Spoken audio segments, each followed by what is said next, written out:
என்றார். இப்படியாக சோதனைக்காரனாகிய பிசாசானவன் இயேசுவை பார்த்து சொல்லி இருக்கிறார்.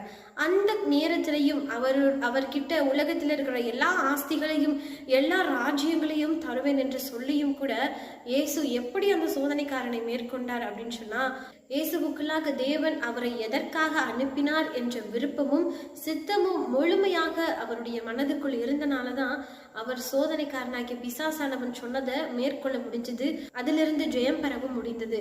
ஆகையினால இந்த காரியத்தை வைத்து நாம் ஒன்று கற்றுக்கொள்ள வேண்டும். சோதனைக்காரனாகிய பிசாசானவன் நம்ம முன்னாடி எந்த ஒரு பெரிய ஒரு ஆஸ்தியை காமிச்சாலும், எந்த உலகத்தில் இருக்கிற பெரிய மகிழ்ச்சியான காரியங்களை காமிச்சாலும், உலகத்தில் இருக்கிற நன்மைகளை காமிச்சாலும், சோதனைக்காரன முன்னாடி எந்த காரியத்தை உலகத்துல கொண்டு வந்தாலும் நாம் நிச்சயமாக அதை மேற்கொள்ள வேண்டும். ஆனா நம்ம எப்படி மேற்கொள்ள முடியும் அப்படின்னு சொன்னா, தேவனுடைய விருப்பம் மட்டுமே என்னுடைய வாழ்க்கையில நடக்க வேண்டும், அவருடைய சித்தம் மட்டுமே என்னுடைய வாழ்க்கையில் நடக்க வேண்டும்.